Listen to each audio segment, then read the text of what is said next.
kwamba sio maeneo yote ya nchi hii network inashika. Naweza nikasafiri kutoka Dodoma hadi nafika Makete, kuna maeneo mengi network haishiki, lakini hiyo ni pamoja na maeneo mengine ya nchi. Sasa ipi ni kauli ya serikali? Na moja kati ya maelekezo ya Rais ya tarehe 13 mwezi wa 5 mwaka 2023 ilikuwa si muhimu kuendelea kujenga minara kwenye nchi nzima. Sasa tuende kwenye satellite. Ipi kauli ya serikali kuwa na satellite yake kwenye swala la internet kwenye taifa letu la Tanzania? Swali la pili, Mheshimiwa Naibu Spika, internet inakuja na mambo mema na mambo mabaya. Siku ya jana na siku ya leo tumeona peji rasmi za taasisi mbalimbali za serikali zimekuwa zikipata mtikisiko. Sasa kwa nafasi hii ya swali hili, ni ipi kauli ya Wizara ya Mawasiliano kwa Watanzania kuelekea tukio hili ambalo limekuwa likichafua taasisi na viongozi wetu wa serikali kwa kipindi hiki? Ni ipi kauli ya serikali? Mheshimiwa Waziri, swali la pili kwa kwenye uchunguzi, usilijibu.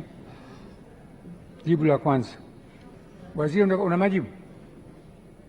Mheshimiwa Waziri, una majibu? Sawa.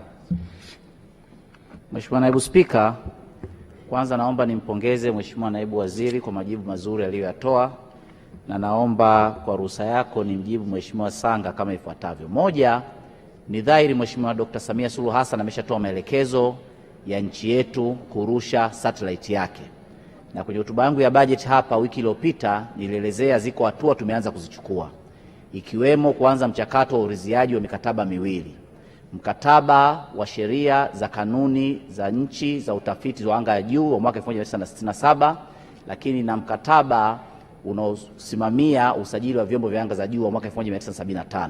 Kwa hiyo maelekezo ya Mheshimiwa Rais yanatekelezwa, na niwahakikishie bunge lako kwamba nchi yetu itarusha satellite yake yenyewe kusaidia mawasiliano, ikiwemo mawasiliano ya internet. Lakini jambo la pili ni swala la usalama wa mitandao yetu na mifumo yake. Mheshimiwa Naibu Spika, naomba kulithibitishia bunge lako kwamba serikali kupitia TCRA inasimamia usalama wa mifumo yetu na mifumo yetu ipo salama salmin. Siku ya jana peji za mitandao ya kijamii chache 2 za taasisi za serikali zilipata kuingiliwa, na tunaposema akaunti ya mtandao wa kijamii sio mfumo pasee wa tehama wa taasisi ya serikali.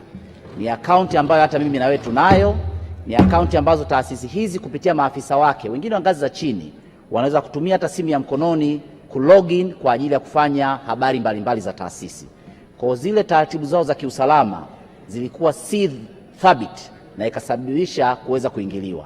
Mitandao hiyo ama akaunti hizo zimesharejeshwa, na wizara yangu na taasisi za serikali zinaendelea kufanya kazi kushirikiana na taasisi mbalimbali za serikali kuhakikisha akaunti za mitandao ya kijamii ziko salama, lakini mifumo yetu yote iko salama, na serikali itaendelea kusimamia jambo hili kwa kuhakikisha nchi yetu inaendelea kuwa salama. Mheshimiwa Naibu Spika, nakushukuru sana.